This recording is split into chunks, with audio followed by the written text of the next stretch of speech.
The early 1950s produced some of Paramount Pictures' most memorable films, including Shane, A Place in the Sun, White Christmas, Sunset Boulevard, and Stalag 17. But it was William Wyler's Roman Holiday which captured the innocence and magic of that era.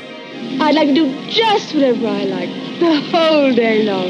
Things like having a haircut, eating gelato? Yes, and I'd like to sit at a sidewalk cafe and look in shop windows, walk in the rain, have fun and maybe some excitement.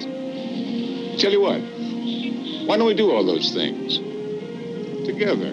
But don't you have to work? Work? Now, today is going to be a holiday.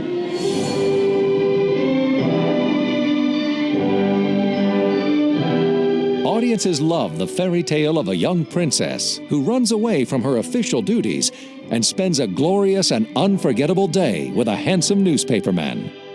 By 1953, William Wyler had long established himself as one of Hollywood's most successful and brilliant dramatic directors, having won the Best Director Academy Award for Mrs. Miniver and The Best Years of Our Lives. But Roman Holiday would be his first comedy in almost 20 years. I'm constantly amazed by the quality of my father's work and how many of the films, so many decades later, still resonate so well. You know, he started out at Universal making 6-day westerns and became one of the biggest directors in town. The thing about William Wyler that struck me, even as a kid, was he was absolutely unique unto himself. And I mean, the respect that Wyler has as a filmmaker, I give him as a human being. He was an artist, and he knew that, and he behaved that way, and he turned out marvelous, marvelous pictures. My father had a terrible time deciding on what film to make next. Usually it was a struggle that took months. Wyler wouldn't do a script that wasn't mechanically properly structured. The story for Roman Holiday was written by Dalton Trumbo. Trumbo was a highly regarded screenwriter in Hollywood, but in the early 1950s he was considered a communist sympathizer by the House Subcommittee on Un-American Activities and was blacklisted by the film community. I never knew until much later that Dalton Trumbo had written that screenplay because everyone kept it a deep secret. Hollywood's had a lot of dark moments in our business, mostly bright, now and then dark moments. We had a period of the blacklist, for instance. Dalton Trumbo contributed greatly to Roman Holiday. His name was not on the screen. Are you or have you ever been a member of the Communist Party? I believe I have the right to be confronted with any evidence which supports this question. I should like to see what you have. Dalton Trumbo had just been investigated by HUAC, and he wouldn't talk, and he was going to be imprisoned for, he had a year's prison sentence for communist sympathies and for not talking. I think it's a wonderful story that the writer Ian Hunter fronted for Trumbo. So he realized he was going to have to get some money for his wife and children while he was in jail, so he quickly wrote this screenplay under a pseudonym. He got $50,000, which he gave to Trumbo. And Frank Capra was originally going to direct it, and then he found out it was Dalton Trumbo, and he got nervous. William Wyler stepped in. My father was not afraid to hire people who were blacklisted. Trumbo still managed to write 18 screenplays under pseudonyms during the dark years he was considered an outcast by Hollywood. And it would be 4 more decades before he would officially be recognized for his work. I think later the Writers Guild saw that it was put back on the screen, probably credits like that. It was a tragic period for our industry.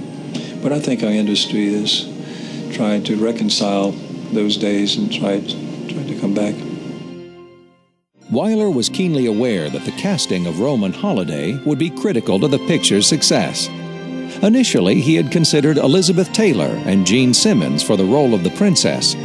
But since neither was available, he chose a young, unknown actress. And by doing so, launched the film career of one of Hollywood's brightest stars. While working in a small film in Monte Carlo, Audrey Hepburn was spotted by the noted French writer Colette Colette, intrigued by the young actress's beauty and demeanor, insisted that she be considered for the title role for the upcoming Broadway production of her play, Gigi, a part that Hepburn easily won. Coincidentally, at the same time, Paramount had also heard about this young actress. The first big picture that Audrey Hepburn did for us, of course, was Roman Holiday, which was shot in Rome. And it was the first picture she'd done in America. I mean, she had roles before, but not in major films. She'd done Broadway, she'd done Gigi on Broadway, so she wasn't just the ugly duckling who suddenly sprouted, but there was a little of that. There was a little bit of a fairy tale story in her own leap to stardom. Well, I think my father was very excited to find Audrey Hepburn. It was something of a fluke because she was completely unknown. He decided to do a test of her, and although he wasn't able to stay and film it himself, he told the director to ask the cameraman and the sound man to keep them both rolling after the director said cut, so that she would relax and they would be able to see her in a relaxed state. You spent the whole war in Arnhem? Yes. Wasn't it pretty awful? Yes, it was very bad. But did you entertain the people there yourself? Is that how you began? No, not quite how I began. I went to ballet school once I knew I was settled there for quite a while. Didn't know how long the war was going to last, so I went to a ballet school and learned to dance. And in about 1944, about a year before the end of the war, I was quite capable of performing. And it was a sort of some way in which I could make some contribution, and I did give performances to collect money for the underground, which always needed money. And what about the Germans? What did they do about it? I didn't know about it. Just as Audrey Hepburn is in a class by herself, it seems more so now even than she did at the time, I think. She stood up in a way that maybe other stars of the 50s haven't. She was way above us. She was so darling, she was so wonderful, so helpful. She was not Hollywoodish at all, but she could act. She is her own romantic mystique. She's not really plugged into some kind of general 50s dynamic. I think she carries her own romantic system with her. She's just one of a kind. Can I sleep here? That's the general idea. Can I have a silk nightgown with rosebuds on it? I'm afraid you'll have to rough it tonight. In these.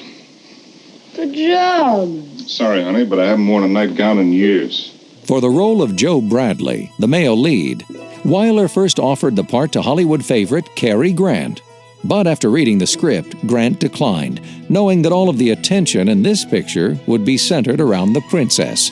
Wyler, knowing he would still need a prominent actor to counter newcomer Hepburn, offered the role to Gregory Peck.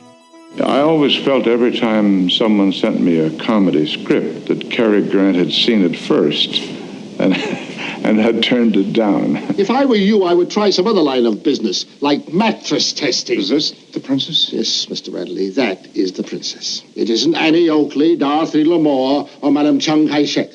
Take a good look at her. You might be interviewing her again someday. Am I fired? No, you're not fired. When I want to fire you, you won't have to ask. You'll know you're fired. The man's mad. I had done a good deal of comedy in the theater, even some farce. So I jumped at the opportunity to play Roman Holiday.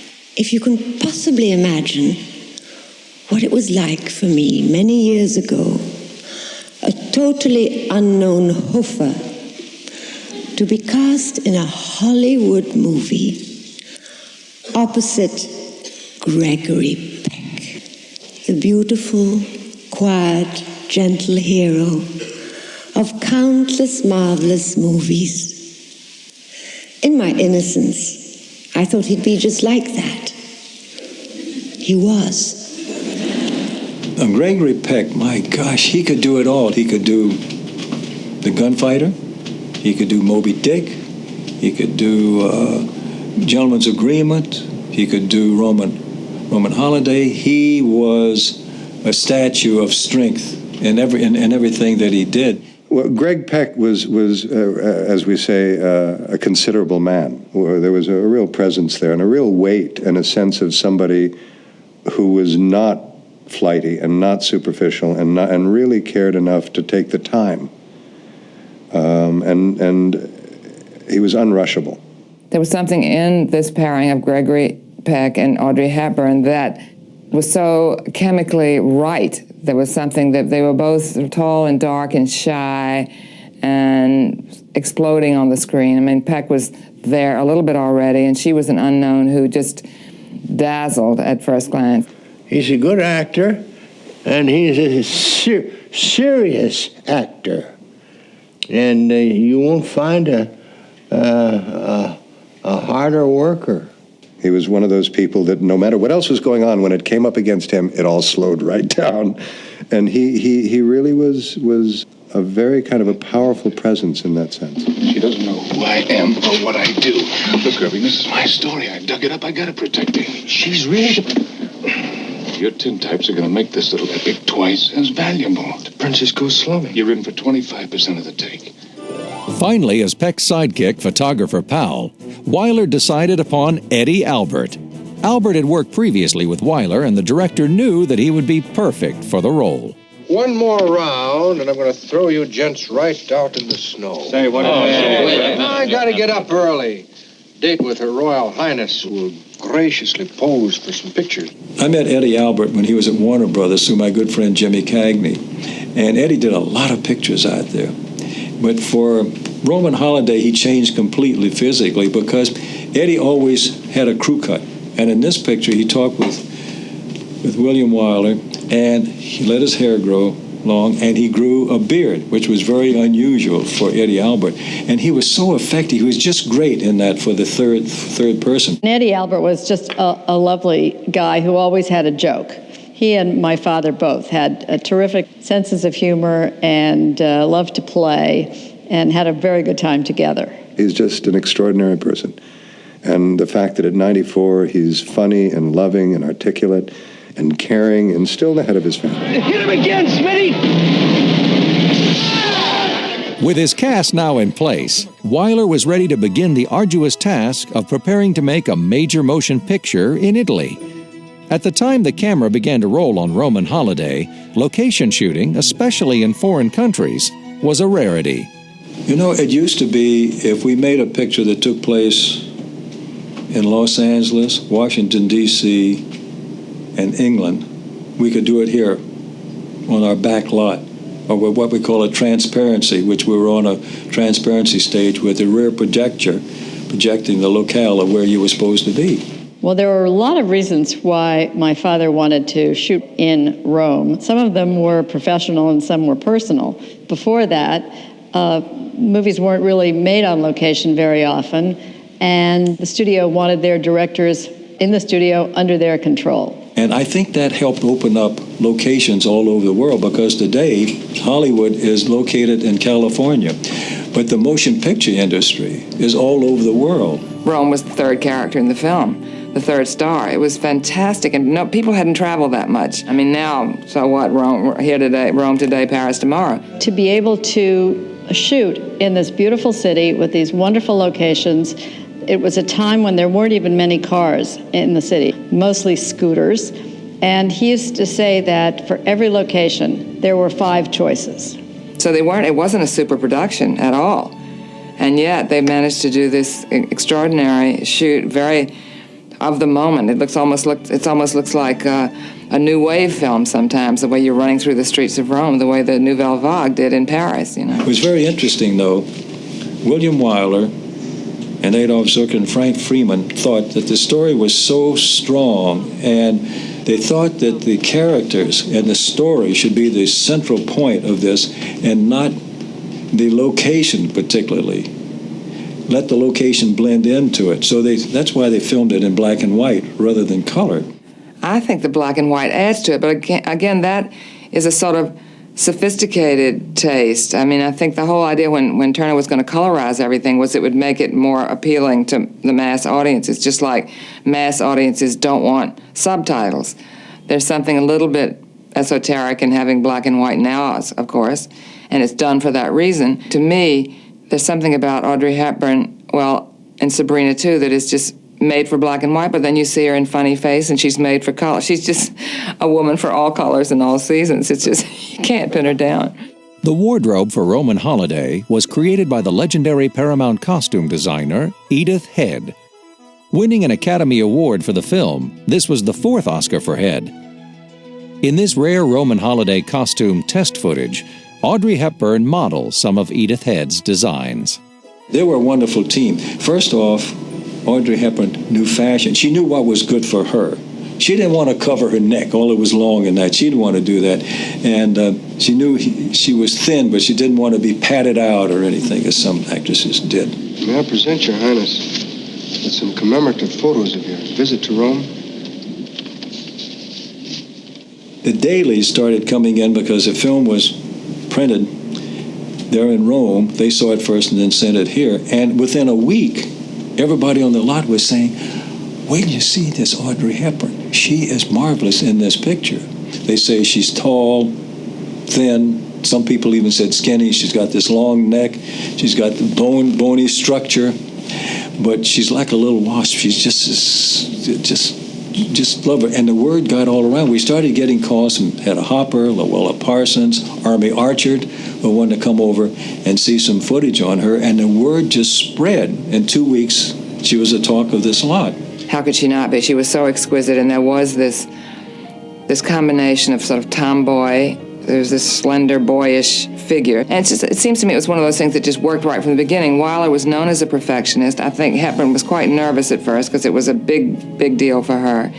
I think Gregory Peck was a huge factor in relaxing her. Apparently he was just wonderful. He saw, the minute he saw her, he knew. He recognized that she was going to be big, and he called up the studio and said, you've got to put her name above the title with me. She's going to be a huge star. And the contract had been drawn up as Gregory Peck in Roman Holiday and introducing Audrey Hepburn. And I called him and I said, this cannot be. This is going to be ridiculous. This girl is going to win the Academy Award in her first role. And her name must be up above the title with mine. And this is not just a simple altruism and generosity on my part. It would look foolish any other way. And she just hit the screen like a bomb. My father did have a special touch with actors. Part of it was that he understood people in a way. He was able to make an actor feel so secure and so comfortable that they would try things, be more adventurous than they might ordinarily be. He varied his techniques with each actor. For example, he would be very solicitous of someone like Audrey Hepburn. He might be tougher on someone like Gregory Peck. He just knew how to push people in the way that they would best respond. William Wyler certainly was exacting. They used to say he was tough. He said, I'm not tough, I'm just exacting. I know what I want, and I have to keep doing it until I get it. And he was in a scene, and he I don't know, he was like, take 35 or 40, and someone said, Willie, if you took a Brownie camera, you wouldn't have to take 46 shots to get what you want. I always looked on it as a chance to do a little bit better and to search for something new, something that would strike him as being exactly right. And wouldn't have bothered me if he'd done 127 takes. When we did the Mouth of Truth scene, which is that monument in Rome, and the legend is, if you dare to put your hand in the mouth of truth, if you've lied, it'll bite your hand off. Well, we had that little scene to do, and I remembered an old bit that Red Skelton used to do. And when he'd shake hands with somebody, he'd say, it'd come like that. Well, I said on the side to Willie Wyler, supposing I spring that on Audrey when I put my hand in the mouth of truth. Is it too corny? Is it too awful? He said, oh, no. He said, do it. Let's see her reaction, but don't tell her you're going to do it. So when I put my hand in there, and then when I brought it out, well, Audrey just screamed and went bonkers, and it was a wonderful, spontaneous moment.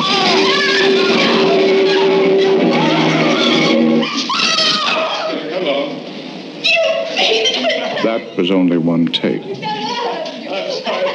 I remember that it was a very hot summer in Rome. There were a lot of big scenes in old palaces where the temperature would get up to 110 or so. I was 12 and my sister was 9, and my father decided that he would squeeze us into a scene at the Trevi Fountain. Gregory Peck is looking wildly for a camera to document the Princess Audrey Hepburn's getting her hair cut off. He sees this bunch of schoolgirls and tries to get the camera from around the neck of one of them. That's my sister who got the close-up. And a girl in the background, me, calls for the teacher. My line was, "Hey, Miss Weber." Bring that back. Just for a couple of minutes. My sister and I were exercised because all the other girls got $30. And my father said he wouldn't dream of putting us on the payroll, and gave us each 1,000 lira, which was about $1.50.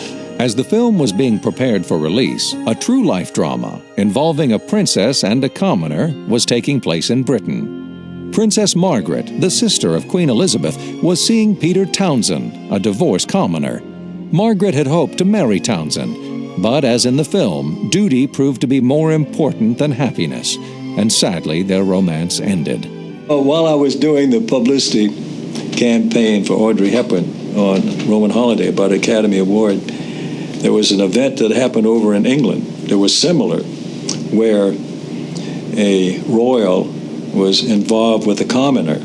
In this case, it was Princess Margaret and Peter Townsend. This was made at the time that Margaret was having to decide whether or not to marry Peter Townsend. So this was very much in everybody's mind and interest. But there was a kind of almost arranged marriage feeling about marriages in the 50s. It seems as though the romance between Princess Margaret and Peter Townsend was just serendipitously beneficial to the movie. And this was a big romance on all the headlines of all the pages, and it just played perfectly for our campaign because that's what our story was about. Somebody even accused me of arranging this royal romance with this commoner, and I have to tell you here, I didn't do it. It came as no surprise when Roman Holiday was nominated for 10 Academy Awards, including Best Picture and Best Director. In the 1950s, the Oscars were hosted in both Hollywood and New York with simultaneous broadcasts. Roman Holiday had won 2 Oscars earlier in the evening, but anticipation was electric when the name of the Best Actress Award was announced. Ladies and gentlemen, in New York City, Miss Audrey Hepburn in Roman Holiday.